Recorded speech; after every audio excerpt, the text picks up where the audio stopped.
j'aimerais vous poser une question. De quel type de grain vous êtes fait? Quel type d'arbre vous êtes? C'est une question qui peut vous paraître un peu étrange, mais vous allez me suivre. Tout le monde comprend que si je plante une graine de citronnier, je ne vais jamais obtenir un olivier. C'est évident. Si je plante un bananier, je serais fou d'espérer obtenir des pommes en finalité. Là aussi, c'est évident. Et pourtant, moi je pense qu'une des plus grandes tragédies de notre époque, c'est que beaucoup d'êtres humains essayent de produire les fruits d'arbres qu'ils ne sont pas. Pourquoi? Tout simplement parce que l'humain a cette tendance à regarder les fruits de l'activité de quelqu'un. Quand je vois un entrepreneur, un coach, un formateur qui réussit, je vois le fruit, je vois la finalité, je vois l'argent, je vois tout ça. Et donc, je me dis, ben, si lui, il obtient des fruits, c'est que sa méthode est la bonne, et donc je vais copier, coller pour espérer avoir les mêmes fruits. Mais le problème, c'est que un arbre, il ne devient pas grand, il ne produit pas des fruits en essayant d'être un autre arbre. Un arbre grandit, se solidifie et produit des fruits en abondance en étant dans les conditions les plus optimales pour lui. Et je pense que vous avez compris l'analogie. Beaucoup d'humains essayent d'être des arbres qu'ils ne sont pas. Et c'est complètement normal. Comme je l'ai dit, on a cette tendance, je vais dire cette fâcheuse tendance, à voir seulement le résultat, voir seulement la finalité. Et donc, quand on voit, j'ai donné l'exemple d'un entrepreneur qui réussit, qu'est-ce qui se passe? Et notamment sur les réseaux sociaux, il y a beaucoup ça. Les personnes, il y a, je ne sais plus comment ça s'appelle, mais elles vont décrire leur journée. Comment elles font éventuellement pour obtenir ces résultats. Elles vont décrire leur méthode, elles vont décrire leurs outils, elles vont offrir des formations sur leurs outils, sur leurs méthodes. Elles vont dire leur routine. Et qu'est-ce qui va se passer? Les personnes vont copier, coller tous ces éléments-là. Et qu'est-ce qui va se passer? Eh bien, en finalité, ils n'obtiendront jamais les mêmes résultats parce qu'ils ne sont pas faits du même bois. Ils n'ont pas le même regard sur le monde, la même façon de penser, la même façon d'analyser, la même façon de créer, de produire. Et donc, une personne qui s'attelle à copier-coller quelque chose qui n'est pas aligné à sa nature va nécessairement produire moins de fruits, moins vite et moins bon.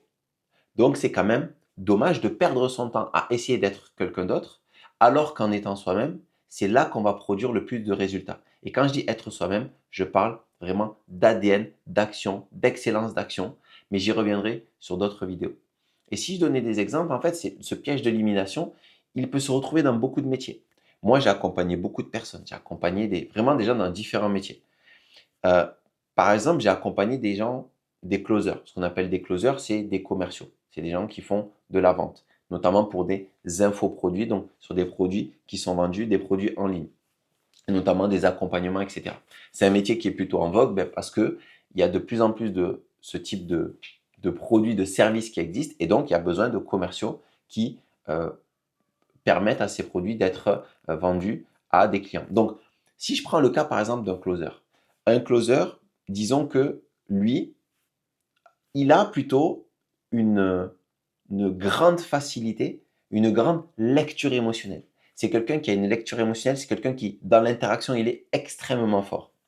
Cependant, il se forme auprès de personnes qui lui répètent que le plus important, c'est le process, c'est le CRM, donc le Customer Relationship Management. C'est d'avoir des outils, de mesurer des KPI, des indicateurs. Et du coup, à partir de toutes ces données, de pouvoir progresser. Donc, il va passer peut-être des heures, des heures, des heures à faire de la data, à récupérer de la donnée, à analyser de la donnée. Alors qu'en réalité, lui, là où il est fort, c'est quand il parle avec quelqu'un. Résultat, il va développer une activité par rapport à ce qu'on lui a dit de faire, parce qu'on lui a dit que c'était ça le secret de la réussite dans le closing. Et donc, il va passer complètement à côté de la réussite la plus grande qu'il pourrait avoir en s'attelant, en se concentrant sur sa zone de génie, qui est par exemple l'interaction directement, les appels. Et ce qui va se passer donc, il ne va pas prendre les bonnes missions, il ne va pas se tourner vers les bons infopreneurs, et donc il va même euh, quand il va prendre même des bons infopreneurs, il ne va pas travailler de la bonne façon parce que la manière qu'il a d'aborder le métier ne va pas lui permettre de comprendre que le plus important, c'est pas de copier ce qu'on lui a dit à la formation. La formation va lui donner des grands principes, de la psychologie, etc., etc. Mais c'est surtout de comprendre comment lui, il a de la grande facilité à vendre. Comment lui, il produit des résultats très facilement avec très peu d'efforts. Parce que ce n'est pas quelque chose que je vais développer aujourd'hui, mais sachez que quand je suis dans ma nature d'action, les efforts sont beaucoup moins pénibles, sont beaucoup moins épuisants. Et donc, je peux les répéter. Je dure dans le temps. D'accord? Ça, c'est un des grands tests pour savoir si je suis ou pas à ma place. Quel est le niveau d'épuisement dans mon activité? Est-ce que je m'épuise vite? Est-ce que je mets du temps à m'épuiser? Ou à contrario, est-ce que quand je fais mon activité, ben, elle me donne de l'énergie? Ça, c'est une clé. Donc ça, par exemple, c'est le cas d'un closer. Mais comme j'ai dit, j'ai accompagné plusieurs types de profils. Et on pourrait même donner le cas d'un coach. Par exemple, un coach, quelqu'un qui fait de l'accompagnement, aujourd'hui, peut-être qu'on va lui dire, voilà, le plus important pour toi, c'est de développer des programmes, c'est de faire de la formation, faire du e-learning. Mais du e-learning, ça rajoute de la valeur à ton accompagnement, à ton offre, à ton programme. Et donc, il va commencer à passer des heures et des heures à faire des vidéos de e-learning pour son accompagnement.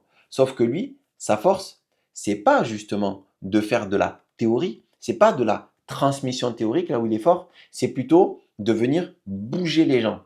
Quand il est en face des personnes, c'est de ressentir, de capter certaines informations en live, en interaction, qui va lui permettre justement de donner des coups de déclic à des personnes. Et donc, là aussi, il va passer des heures à faire du e-learning. Peut-être même qu'il va développer des modules, même quand il est en live, où il va expliquer des choses. Donc, il va être dans la théorie parce qu'on lui dit que voilà, c'est important que les personnes aient de la théorie. Là encore, qu'est-ce qui va se passer? Il va, au lieu d'être dans une activité où il se concentre et il développe son programme, toute son activité autour de ça, autour du fait que lui, sa grande force, c'est de faire des déclics, c'est de bouger les gens, c'est de faire prendre des prises de perspective à des personnes sur des sujets qui les bloquent depuis des mois, depuis des années. Mais ça, c'est de le faire en interaction. Eh bien, il va développer un programme qui n'est pas du tout aligné à sa manière de produire des fruits. Mais ce que ça a comme conséquence, c'est que lui, de un, il s'épuise. Parce que lui, parler devant une caméra, c'est pas ce qu'il aime.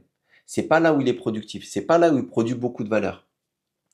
Quand il donne de la théorie, c'est pas là où il kiffe. C'est pas là où il a de l'impact sur les personnes. Et donc, il va passer une grande partie de son temps à développer toute l'activité théorique, alors que sa force, comme je l'ai dit, c'est le live, c'est de bouger les personnes. Et donc, première victime, c'est lui-même. Au lieu de se nourrir, de s'énergiser, de faire que ce qui le met en énergie parce que ça a du sens, c'est aligné avec qui il est, eh bien, il va copier-coller des méthodes parce qu'il a entendu que c'était comme ça qu'il fallait faire, que c'était ça la meilleure manière de faire. Et donc, tout simplement, il va s'épuiser, mais aussi, il va avoir des clients qui sont moins satisfaits. Parce que qu'est-ce qui se passe quand vous n'êtes pas dans votre nature? Même si vous produisez quelque chose de, entre guillemets, d'une qualité, d'une certaine qualité, elle va jamais être au niveau de celui qui, lui, il excelle là-dedans. D'accord? On en parlait hier avec mon petit frère. Mon petit frère, c'était un ancien professionnel de football. Euh, et on parlait de ça, du talent et du travail. Donc lui, il est professionnel de football. Si vous demandez à des pros, à des gens à l'élite, ils vont jamais vous dire que cette phrase-là, le travail bat le talent, oui, sur la durée. Mais le talent plus le travail, ça met des vitesses à tout le monde. Donc, ceux qui pensent qu'il faut juste produire des efforts et travailler pour être le meilleur, vous êtes mort dans le film. Je vais être un peu direct, vous avez rien compris. D'accord? Le tout, c'est comment dire, de faire les deux. C'est pas d'avoir du talent et de rien faire. C'est de se mettre là où on a du talent naturel, là où c'est facile, et produire de l'effort là-dedans. Et à ce moment-là, vous atteignez des sommets. Mais ça, j'en reviens. Donc, première des choses, la personne va s'épuiser, ok? Mais la deuxième des choses, c'est qu'elle va être plutôt moyenne. Donc, elle ne va pas avoir des grandes transformations sur ses clients. Donc, les clients ne vont pas la recommander. Et donc, pour qu'elle puisse avoir des clients, elle va devoir produire encore plus d'efforts parce que la recommandation, notamment dans les métiers de l'accompagnement, c'est une grande voie de développement de l'activité, de se faire connaître. Donc, au lieu de se faire connaître par la qualité de son travail parce qu'elle aurait été à sa juste place, elle va devoir produire encore plus d'efforts dans tout ce qui va être, je ne sais pas moi, la communication, la prospection, la création de contenu, etc., etc., pour obtenir des clients. Donc, elle s'épuise dans son activité, ce qui l'empêche d'avoir des clients. Et vous voyez bien la boucle, la chaîne de conséquences de ne pas être à sa place. La chaîne de conséquences de ne pas être dans les conditions où moi, je produis le plus de fruits, le plus d'impact. Vous comprenez là un petit peu l'analogie. Donc, on a donné le cas d'un closer, on a donné le cas d'un coach. Je pourrais donner le cas d'un footballeur. J'ai parlé de mon petit frère, mais disons Mbappé. Mais si Mbappé, je le mets défenseur, j'ai pas à espérer qu'il me mette beaucoup de buts ou qu'il devienne ballon d'or. Bon, il n'a pas encore été et peut-être qu'il ne le sera jamais. Ça, c'est encore une autre histoire. Mais vous m'avez compris. Ça paraît logique pour des cas aussi grossiers que mais dire, ben, eh oui, Zidane, tu ne le mets pas gardien de but. Ok, mais peut-être que vous, aujourd'hui, vous êtes fait pour le ping-pong et que vous pensez vous connaître et vous êtes dit, mais moi, en fait, je suis fort dans les sports de raquette. D'accord, mais quel sport de raquette? Il y en a plein de sports de raquette. Et j'ai eu le cas hier, un appel d'une personne qui m'a dit ça justement, qui m'a dit, euh, moi, je pense connaître ma zone de génie. Et en fait, quand je lui ai expliqué c'était quoi la zone de génie, elle a compris qu'elle avait, elle avait une très très vague idée de ce qu'était la zone de génie. Et mon but, c'était pas de la convaincre de quoi que ce soit. C'est juste pour comprendre ce niveau de détail-là. Quand on se connaît, quand on comprend la graine que l'on est. Quand on comprend la graine que l'on est, on comprend naturellement c'est quoi les conditions, l'environnement favorable. Encore une fois, si on prend un dattier, on ne le plante pas en Norvège. C'est pas fait pour ça en fait. D'accord? Et quand je dis fait pour ça, j'introduis une toute petite notion qui est la notion spirituelle, qui est pour moi que chaque être humain a une fonction sur Terre, a une mission de vie. Et si il s'attelle à sa mission de vie, les fruits, enfin, il va croître naturellement, d'accord? Sans violence, c'est-à-dire le développement de son œuvre, puisque là on parle d'œuvre, d'œuvrer, et pas de travailler, pas de boulot, pas de taf, on parle d'œuvrer. Cette personne-là, au lieu de travailler, elle va œuvrer, et quand elle va œuvrer, parce on est la création la plus honorée de Dieu. On n'est pas, toutes les créatures sont honorables, mais l'humain a une place particulière. L'humain a une place particulière. L'humain a une mission de vie. Mais beaucoup d'humains l'ont oublié. Beaucoup d'humains l'ont oublié. Donc, ce que j'oublie là-dedans, c'est que surtout, j'ai une nature propre d'action. J'ai été créé pour quelque chose. Si je vais dans des conditions, des environnements qui ne sont pas favorables à ce que je me développe, eh bien, je ne peux pas espérer obtenir de grands fruits.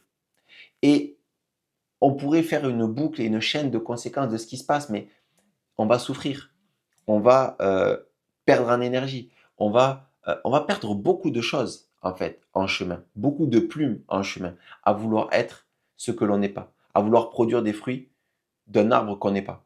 Et l'analogie, vous l'avez comprise. Maintenant, le point de départ, c'est la compréhension de soi. Et ensuite, le fait de me mettre dans les bonnes dispositions. Je vous donne un test très très très rapide pour savoir si dans votre activité, vous êtes ou pas à votre place. Votre activité, vous devez regarder si, quand vous la faites, vous êtes énergisé ou vous êtes consumé. Est-ce que vous êtes épuisé ou est-ce que vous êtes en énergie? Et essayez, parlez-vous à vous-même. On oublie d'essayer de se raconter des histoires, de dire moi, machallah, ça va.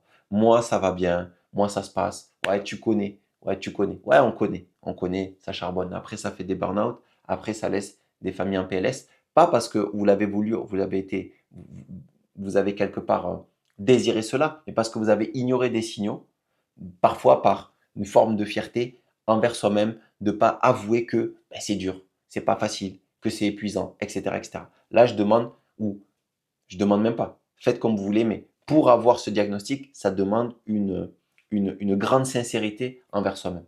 Est-ce que je m'épuise? Est-ce que je prends du plaisir? D'accord? Le plaisir, c'est central. S'il y a pas de plaisir et qu'il y a une énergie qui est pompée dans votre activité, vous n'êtes pas là où la graine va croître fluidement et là, vous allez produire le plus de résultats.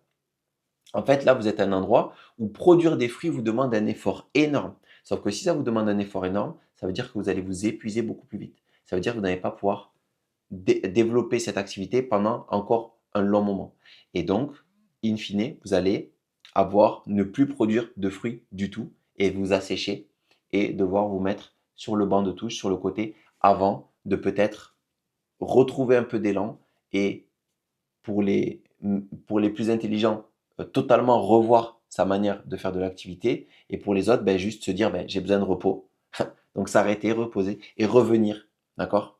C'est comme si, je sais pas, un olivier, encore une fois, un dattier, je le mets en Norvège, je vois qu'il pousse pas, je dis, bon, attends, je vais le mettre un petit peu, je sais pas, je vais le couvrir pendant un mois et peut-être je vais le remettre et il va pousser en fait. Vous comprenez je donne des analogies un peu directes, un peu cash, c'est ma manière d'être, mais parce que je me dis que le danger à rester toute une vie, à être à côté de là où on devrait être, c'est quand même un sacré gâchis. C'est quand même un sacré gâchis. En tout cas, moi, c'est pour ça que je le partage. C'est pas pour faire des leçons de morale. Chacun fait comme il veut. Chacun déploie, s'épanouit dans sa vie comme il le veut. Moi, je crois qu'on a été honoré par le divin. Je crois que Dieu a mis en chacun de nous une graine, un potentiel qui ne demande qu'à croître parce que la nature demande à grandir, demande à s'expandre. L'univers est en expansion. Je pense qu'on a tous des fruits délicieux, délicieux à délivrer au monde. Qu'on a des fruits délicieux qu'on pourra même goûter nous-mêmes. Et je trouve que c'est un sacré gâchis, comme je l'ai dit, de le mettre dans le mauvais environnement et de ne jamais pouvoir voir. Imaginez, une vie, je ne pourrais jamais savoir c'était quoi les meilleurs fruits que je pourrais produire. Bref, je termine avec ça.